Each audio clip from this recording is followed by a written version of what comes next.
Like I've heard that. from like some people like heaven is literally just gonna be like you're close to God now. Awesome. We're all gonna go worship in a room for the rest of eternity and just bow down before him. And I was like, well, that just doesn't really sit right with me. Like the thing is, you don't need to be at church exactly or a youth group to be worshiping. You could be strolling through the Rocky Mountains worshiping God. I think people have a big misconception of the word worship. I think they just relate it to song and sound, when in reality, the highest form of worship is giving your life up as a sacrifice, essentially. Give to God and be like, here's my life, do with it what you will. Praise him, all creatures here below. What's up, guys? Welcome to the channel. We're back in the studio. We're back with Dude, the OGs. You don't have to do that. What? Wolfgang already introduced us. This is true. I mean, hello, everybody. Unfortunately, I do have to go, but thank you for calling. I can talk to you later, though. Can you do the intro real quick? I'm not doing the intro. Just whisper it. Just whisper it. Just whisper it. Whisper it through your phone. Hey, guys, welcome back to the podcast. Today we've got nothing going on. Pretty much. Okay, thank you, Wolfgang. Miss you, bro. All right, have a good day. See you in Florida, Wolfgang. Well, we do have nothing going on today. We're only doing an episode just to please you guys. I want to be in the middle. now the camera's messed up, bro. Oh. So you set up all these angles, and then I'll look back and edit, and everything's messed up. Gotta use some cropping. Wah, wah, wah. Well, guys, we're back together. How's life been? I feel like it's been a while since you've been on this platform. So It has been a while. Matthew, what's been going on? You still love Jesus? You convert to Islam, or what's the? Well, it is Pride Month, so I have I really would love accepted that into my I would life. love to announce my new allegiance. No. But on a serious note, I've been good. That's awesome. I've been good. Yeah, still love Jesus. That's good. Happy to hear. Same here. Still doing my Bible morning reading every day, and then throwing Jesus out for the rest of it. No, I'm just kidding. No, I'm just doing good. Have you been doing the Bible in the year? Mm-hmm. You on day 155 I or am. 135? I don't even know what day it is because it goes by June 4th, June 5th, whatever it is. I really, What's your review on that program? I actually really think it's enjoyable. It's a good start to my day. Mhm. You're not doing it chronologically, though, right? No, Yeah, that one's rough. It's Yeah, yeah. I can imagine that one's rough because if you're spending 15 minutes in like numbers. Yeah. Like, there's probably, like, super dry periods and then, like, Leviticus. really good. Yeah, it's just like, dude, it was hard doing, like, a third of my entire reading was Leviticus, where it's like, thou shalt not touch the ground. It can be 2 chapters, you but are it takes me like pheromone- 15 minutes to get through. Like, the uncleanliness and stuff is just really strange to me and all that stuff, whatever. Like, can't touch dead bodies. I mean, it makes sense. And actually, looking back at that, I was like, wow. The Jews probably were a lot less sick than everyone else because they actually, like, washed their hands, they bathed themselves and all this stuff, versus, like, the Mongols who cooked their meat by putting it under their saddles and riding all day, and then the horse sweat and the rubbing from the saddle and stuff We together. cook with friction. Yeah, pretty much, I guess. I mean, We're like thaw out. what flavor beef is this? This is from the horse. You get some nice seasoning. I'm sure different horses have like different flavors. Disgusting. You know? Probably. Different flavor profiles and stuff. Oh, my horse has really sweet sweat. Okay, I'm gonna stop now. Let's not go any further. No, the Bible reading's been good. What do you think? Do you think it changes how your day goes? Huh? Do you think it changes how your day goes than if you didn't read it? It can. It can, yeah. Yeah. I mean, it depends, like, your mindset going into it and everything. But, I mean, I've been reading some really... I'm in David right now, and there's some just, like, really weird stuff that I'd, like, never heard before. That I know. There's always those stories like, that's in the Bible. I didn't. Huh? Yeah. Yeah, that Every is year. true. The, Pop up again. something I found really interesting, I don't know if you guys read this recently, was when David sacrifices people. Ooh. Yeah. Well, I remember when... Anyway. I remember when that guy came back after Yeah, and he he- killed Saul. Mm. David's like, you killed him. And then so he Shanks just... him. No, he yeah. didn't even kill him. His armor bearer killed him, and Yeah, then it he was the found armor bearer their that came armor. out. It was because like the guy that was bringing the message was like happy about it. He's like, David, you're king now. And he's like, how dare you kill God's anointed? Which is funny because Saul tried to kill him 2 times. Yeah. A lot more than that. He just got away. Yeah. I wonder what David's like what kind of numbers we're talking here as far as people's life that he took. He was really high up there. Because he was gone for he's like, hey guys, I'm going to take like a weekend trip or whatever, and I'm going to go gather myself 200 Philistine it was this censored word. Yeah. Was it 200 or 400? 200. Saul wanted 100 and was like, ha, this scrub is going to go die. David was like, yo, this is sick.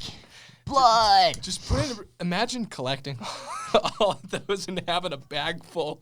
Just throw it in front of the king. Just a bloody sack. Oh. Yeah, I mean, it's insane how brutal it is. I mean, I think the biggest thing here is I think a lot of people misconceive the Bible as everything the Bible states is divine and holy, but the Bible just documents a lot of stuff too. You know what I was thinking? It would be like such a cool video game. There's people making video games out of the Bible. Have you seen that on TikTok? I'll have to show it to you. I haven't. But it's like they rebuild Jerusalem and there's like these like side missions. That's awesome. Yeah, and then you can go to the temple and like explore and like there's all. I was thinking more like King David's like entire story. That era. Yeah. And it would be like, I hate to say it, but like Elden Ring. Because there's like some really weird stuff. Because in the Bible, like he's literally talking about giants. Then it's like today's reading was David's top 3 commanders that all had like 800 kills in one battle. I was like, with a spear. I was like, okay. It's like you've angered Samson. It's like, yeah, bro. Run.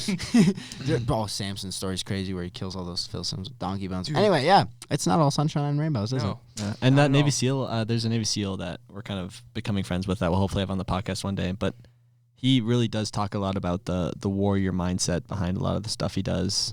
Because there is that aspect of Christianity where it's like, I don't know, it's really hard because it's like, yeah, we shouldn't murder, but killing is justified. The Bible says thou shalt not murder. It doesn't say thou shalt not kill. Yeah.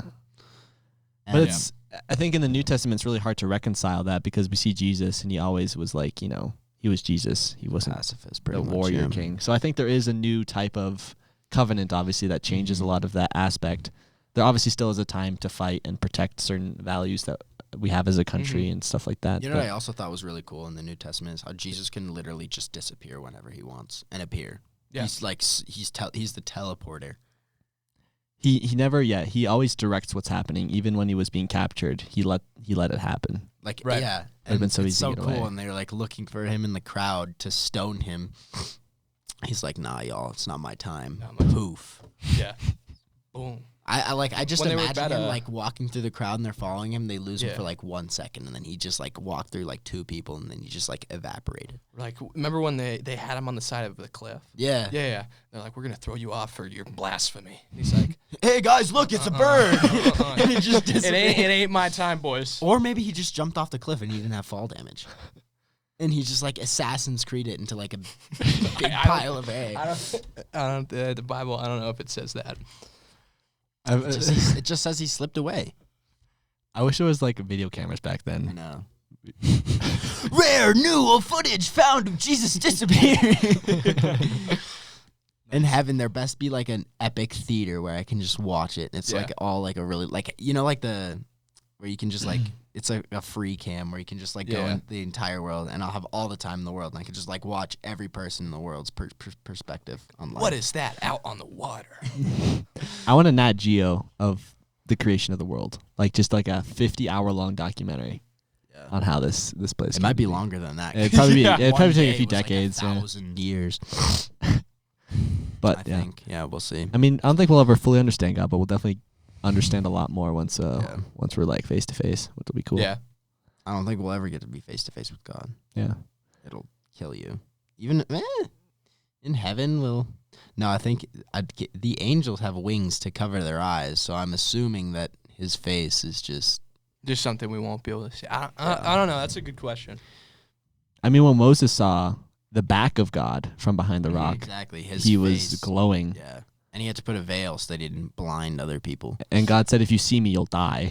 Yeah.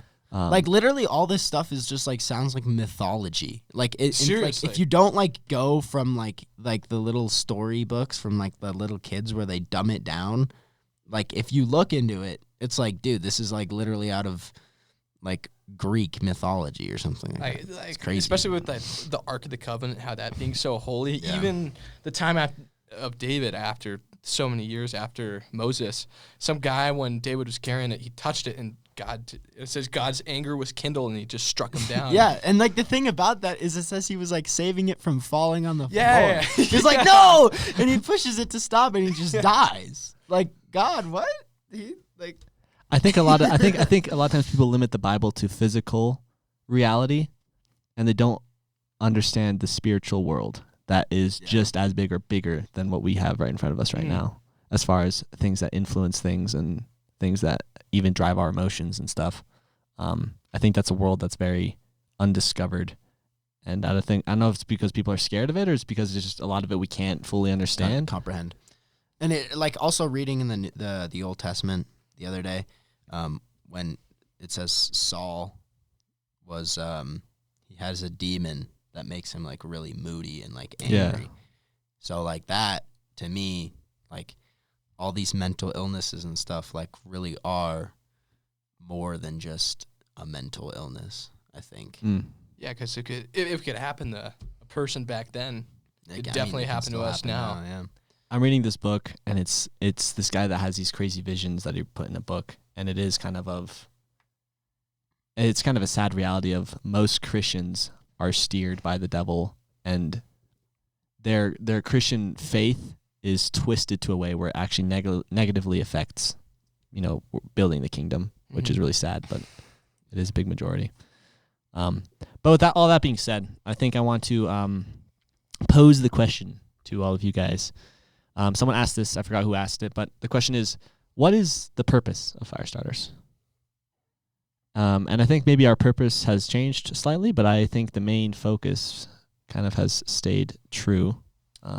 Will stay true, but I want to hear your guys' thoughts on that. Didn't we write down a purpose statement like in the very beginning? Yeah, probably, but we lost it. We gotta frame it somewhere so we remember it. Yeah. From what I can recall, from 2 years, I think it was actually 2 years ago. Let me you keep topping on. Look when our first upload was. We have our start date on our Instagram. Do we? Anyways, our purpose when we started, we were 16 years old. And I think I was 8. You were 18. But that doesn't really matter. Our purpose was that we were young teenagers who wanted to spread the gospel. And we didn't really care how big it got or how small it was. We just wanted to share what we knew. And a lot of it wasn't intellectually challenging. Yeah. It was simple, dumb, but I think that's what made it special. It was just young kids talking about Jesus, which you so rarely see nowadays. Yeah. Mm-hmm. Yeah, I mean, it was a year ago, which is kind of blowing my mind how much we've grown since then. Mm-hmm. Not just It has to be more than a year ago. It's 2 years. It says 2021. it says 1 year on YouTube. But when I think we started in June or July, so we're really close on It was 2 like years. June Okay. 6th. I think we actually sat down and made the podcast on June 6th. Because I have a journal entry of when we started it. Yeah. Okay, so like in literally like 2 days. 2 days, yeah. Okay. It's 2 years. Yeah. I mean, how do you think the podcast has benefited you personally since we started? Or negatively, like whatever. I don't know. There was definitely times where I didn't want to come in and like say whatever. But in the beginning, we were all like really fighting for the spots to like speak Yeah. and stuff. It was a few of us. I mean. No, dude, I want to be on. That's my chair. Yeah. I remember arguing with Jonah when I wasn't on for a while. Yeah. Jonah's like, that's my chair now. I'm like, no, I have more episodes. No, and then we went back and counted, and we had like a very close amount of episodes. So you really had to earn the right to the chair. But yeah, I think we started as just kind of. We had our discipleship group, and I'm pretty sure what we did was we literally would just have discipleship group, but filmed. and put on. And I think it wasn't really for anyone else, but it was just kind of for us to like look back and see our growth while the other people could obviously watch it and we marketed it and stuff. But I don't think the main reason was never fame or anything like that. I think it was just to help us express what we think. Because you can like think that you think of a certain thing a certain way, but until you actually say it and it comes out of your mouth, it doesn't really make sense. Yeah. Because your thoughts can make sense to you, but like once you say them out loud, you're like, you kind of contextualize them when you speak it. Yeah. Well, that doesn't make sense. So, I think that was a reason, and then, we just wanted to be. I think we saw an opportunity there as well because there's no other like well-made, like teenagers talking about Jesus. It's all like, they have to be. They're usually at least like 20 or something like that. And if they are like 18 or whatever, like David Ladding was, it's just one guy. Yeah. Well, a lot of them are just there's a lot of money behind them too. Like church funding and stuff. Big churches like that. That's why I really enjoyed ours because it was, I don't know, in like if you were to put this in like a movie kind of, it would be like a little indie film. No one could tell us what to do, or no one still exactly. can tell us what to do, which is beautiful thing about it. Still except God, independent. which is always a lot. Yeah. No, I mean for me, I think I've said this countless times, but it provided a space where it was discipleship group, but we almost took it more seriously because we knew there was people listening, and the things we were saying were not only here for us to hear. In the beginning, that wasn't true, but then as we matured and saw that people were actually kind of listening to us, we had to be like, "Hey guys, lock in." People are listening to what we're saying, and they're taking it seriously, and they're thinking about it critically.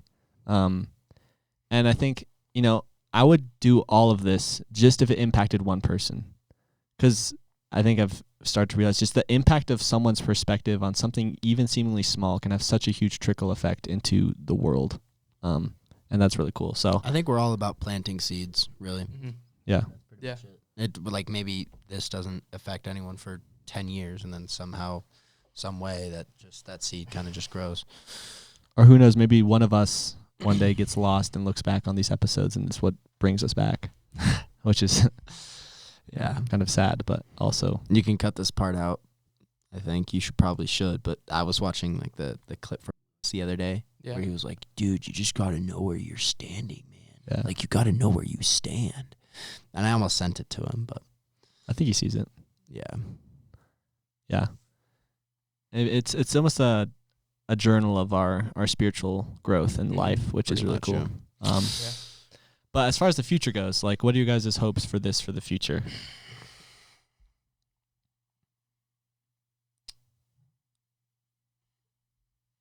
I would like to see you making those documentaries. Not like to push it on you, but I think it would be super cool to see. Yeah. But like I was saying before we started the episode, just to keep it simple, fun, and just genuine, calm and easy going. I don't want to. I also I know there has to be a certain serious aspect about it, but I don't want to not be able to laugh on here anymore or anything like that. Like that was something really big in our early episodes. Is for probably the first 10, 20 minutes, we'd literally just horsed around and did jack. Well, and 30 minutes before we even started recording, that's what we were doing too. Yeah, exactly. So we had like 40 minutes to just kind of like simmer it all down. But I mean, I think that's what made our podcast like more enjoyable to watch. It wasn't just like, "And the Lord said on the third day," and it was just like some monotone thing. It's like there's life to our podcast. I think. Yeah. No, there's genuine joy too, which I think if you don't see genuine joy within someone, then what's the point of following their advice? Like that's also another like. I know Luke said that he wants this to like be his full-time job or whatever, but like I personally wouldn't, because once you have a thing that's your job, you usually tend to lose joy in it like a lot. Yeah. I wouldn't say this specifically, like doing podcasts every day is what I would say it is. I just want to be in a spot where all I have to worry about doing is spreading the kingdom, and I don't have to worry about necessarily making that happen through other revenue streams, I guess, potentially. I don't know. We'll see how that works out. But yeah, the documentaries you're talking about, I mean, I don't know if I want to make those like almost separate. So like you would watch the documentary, you have no idea it's Firestarters until the logo pops up. or if we almost incorporate like us going to places and interacting with these people and giving interviews and kind of giving our opinions on it. And I think it's a mix of both of those things that would be interesting to see. But yeah, I mean, I just want to be used by God for the biggest change possible, like that we can have. Because like that's the best feeling in the world when you see someone that saw something that you did, and you did it because not you wanted to do it, or you did it, but because God used you in that way, and how that has an impact on someone else's life. That's like so cool to see. I think really, honestly, like the best thing you can do, like to spread like the gospel or whatever, is to just like, you can't stand on the street. We've talked about this before a lot, I think, but you can't stand on the street corner and scream at people that they're going to hell. That's not going to help. You can't. It's just not going to work. It's not going to work. Maybe for that one person, we're like, God, give me a sign. Give me some crazy dude yelling at me. But like, for everything else, I think you just have to be seen as like, I mean, maybe they'll never even directly ask you, but they'll think like, why did he do that? Like, why didn't he just go home? Or why is he doing like whatever like that? That's what I want to be viewed as a Christian. There's something different with them. I don't know. I can't put my finger on it, but there's something different that I like. Yeah, exactly. Or don't like. Maybe some people don't. Some people will hate us for it too. Yeah, it happens. Yeah, it's a double-edged sword for sure. I mean, that's how Jesus always would share. The good news essentially is through relationship building, right? Mm-hmm. He even, like, every time he healed somebody, he had to have a relationship with that person in some way. When the lady touched his cloak, he knew who touched him, but he needed her to know that he knew her. He had to stop everything he was doing, turn around, and be like, hey, I did this for you, not out of just you were around me. That first. He was like, yo, who touched my... He knew perfectly well who touched his cloak. And I don't know if she was healed right as she touched him, because it says the healing power went out of him, but maybe he was like, nah, put that on hold. I want you to, like, identify yourself to me first. Yeah. And, like, I want you to know me. Know that it was me and not, like, you touched, like, a pebble or something. I don't even know what I'm trying to say, but, like. Yeah. I get where you're coming from. Yeah. No, and, like, he would never heal, like, as far as we know, like he'd walk up to a hospital and, he was where he lived, he was very close to some of the highest Roman, like, advanced, like, infrastructure. They had gyms, they had, hospitals. He never went to one of those hospitals and was like, everyone in this hospital is healed. Mm-hmm. Like, he always did hands on hands, relationship based healing, and he would always heal the heart before he healed. And I think a lot of them all like required like kind of trust in him.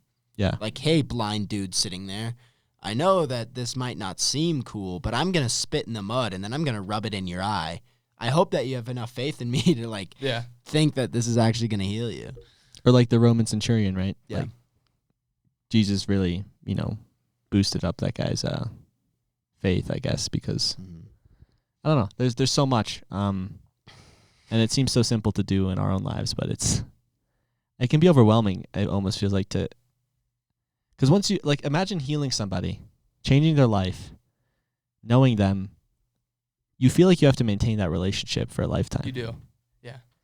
And Jesus can do that. Uh-huh. I mean, he did it in a way of like, okay, he's Jesus. Like, you can believe in me, I'm God. Like, you can know me without me having to be there. Mm-hmm. But if we do that, I guess it's a perspective of we don't introduce ourselves to people we heal and help. We introduce Jesus to them so they know Jesus, not necessarily us. Yeah. Because, like, I feel like that's what a lot of people have a lot of anxiety over that are in the mission field. They have this they feel like they have this duty to keep relationships going, which I think is a big part of discipleship and stuff, but you obviously don't have the capacity to do it for everyone. So I guess just introducing them to Jesus, and then if you have to leave, I mean, they know the one that, hey, you were sent to make them know, which is, I guess, good. But yeah, I like the images of the stories of people that have where it's like some mysterious guy came up to them and like answered a prayer or gave them something they needed at a dire moment in their lives. Mm-hmm. I just love that image of just some like stoic manly man coming up helping them out, super mysterious, but he's relaxed, calm, super cool, helps him out. He's just gone the next day. Yeah. I remember one time we were on the bus with my aunt. I remember when that was too. like 6 years old or whatever, and we didn't know what bus we were on, and it seems so insignificant now that I'm older. But when we were younger, we were just on this bus and we were trying to get home, and my aunt was there with me and my brother, and we just had really no idea. And I don't even think we asked out loud. But this guy, like, just sitting, I remember where he was sitting, he just told us, like, this was the wrong bus, and, like, the bus was, like, over there, and, like, he told us, like, the whole bus thing. And we get in the next bus, and my aunt was like, that's an angel. And I was like, what? he looked ordinary, though. So that was yeah. Yeah. I guess that is kind of the goal. Yeah. To be maybe perceived as an angel. And in a sense, kind of like, I don't think that's a bad thing to be perceived as, is because we are supposed to be more and more like Jesus. I actually got a really cool moment like that when I filled up that lady's gas. And then the next day, like, so I found this lady dead on the roadside. She wasn't dead, obviously. her car had run out of gasoline. So yes, her car was dead pretty much. And so I went and filled up her gas and stuff, and I just dropped off the gas. I didn't ask her for money or anything like that. And I was like, really nice to meet you. My name's Jonah. And I drove away. And then the next day, my dad showed me a post on, like, this community thing for, like, the whole valley where people, like, sell stuff and, like list jobs, whatever. It's a Facebook group, yeah. And it was just like, hey, whoever raised Jonah with, like, the blue Jeep, he saved me last night. And I'm, like, super grateful and everything like that. So that was pretty cool. Yeah. No, and I think there's moments that'll happen like that here on earth. But imagine the moments in heaven when someone thanks you for what you did that you didn't even think about. I feel like it's going to be like everyone in the world. And since there's, like, just no perception of time up there, like, everyone's going to have time to say something. Yeah. So there's infinite amount of time. Cool. Yeah. And at the very end, if you, like, did good, you're just like, well done, my good and faithful servant. You're like, yeah. I think from what I understand from heaven, that we're going to have tasks and assignments and jobs in a sense almost. Yeah. And so I think what we do here on earth determines how much responsibility we get granted in heaven. Yeah. Which is really weird to think about because I don't even know what we would have responsibility over. Shoveling unicorn poop, as Pastor Matthew used to say, was his job because he was, like, a drug addict and had such a bad past, but he's a pastor now, so. Redeemed. That's a good question. Like, is there going to be, like, jobs in heaven? Because, I mean, it's going to be, like, coffee shops we can go to. As we stand right now as humanity, without something to do and accomplish, we become miserable. Yeah. Yeah. So, and we are created in God's image. So, if we're created in God's image and there's drive to do something, then I think that there will be stuff to do in heaven for sure. Yeah, I'm sure we can, like, sure they got footballs in heaven or like I've heard from, like, some people, like, heaven is literally just going to be like, you're close to God now, awesome, we're all going to go worship in a room for the rest of eternity and just bow down before him. And I was like, well, that just doesn't really sit right with me. Like, I don't want to really, like, do that. Because you can, the thing is, you don't need to be at church. Exactly. Or a youth group to be worshiping. You could be strolling through the Rocky Mountains worshiping God. Mm-hmm. I think people have a big misconception of the word worship. Mm-hmm. I think they just relate it to song and sound, when in reality, the highest form of worship is giving your life up as a sacrifice, essentially. Give to God and be like, here's my life, do with it what you will. That's the highest in form a of worship. sense, we are worshiping now. Yeah. Yeah. By giving glory to his name, I guess. Yeah. I mean, I think my ultimate dream for Firestarters and for myself is to be at a point, and I've had small glimpses of what this feels like, but I want to do it in a bigger way, where someone can walk up to me, I can get to know somebody, and I can ask them, hey, what's your dream? And they have this beautiful dream of how they want to, spread the gospel or even just open a store of some sort that is impactful to the community. And I can be like, all right, let's make it happen. What do you need? And just Christian yes theory. Exactly. Like, just being able to be the means by which God can use, earthly resources. Yeah. Christian Mr. Beast. to make an impact. And a lot of times it's not just going to be money and funding, but just, connections or encouragement and stuff like that. So I think Look out for the video title. The last one to stop reading their Bible wins $20,000. Dude, that's a crazy video idea. That's a good one. After we steal the tithing of like the money bucket from church and we use it for No, I mean, unless you guys have anything else to say on the dream for Firestarters. I mean, how do you think our audience can be part of the future as far as whatever this is goes? Like, subscribe. Matthew, shut up. Hit that bell. Make it ring-a-ling-ding. I mean, it's hard because I think we want to build a community, but it's difficult to build a really strong, like, efficient, I don't know if efficient is the right word, but like a community that's actually community over the internet. Community. That's not just like We could fanboying on Star Wars or something. We could start. Yeah, we could. Yeah. I mean, I don't know. We actually could start a Reddit where people like put their questions or in. Discord. Okay. Yeah. I don't know. I just engage Ideas. more, I guess. Lazy bums. I'm just kidding. I love you. Yeah, I mean, I don't know if we're called to build relationships with each other or if we're just called to encourage each other through whatever means necessary, whether that's you guys commenting on the podcast and people reading those comments and us encouraging you guys as much as we can, just off the basis that we all know we believe in or maybe the through one true like God. But our stories be like, or just to be like kind of inspired, I guess. Yeah. So it'll be like next time you see someone that's out of gas on the roadside, you go get them gas. And we have had moments where we meet up with people that listen to the podcast in other countries and other places. That was really cool to, talk to them. And it's weird because in a sense, you guys know us very well because you listen to us and we just see a few comments here and there from you guys. But I think it would be cool to get to know you guys on a deeper level in some way, whether that's in person or down the line sometime. And in heaven, worst case scenario, we got eternity. So we can all be friends up there. Have the Firestarters house in heaven.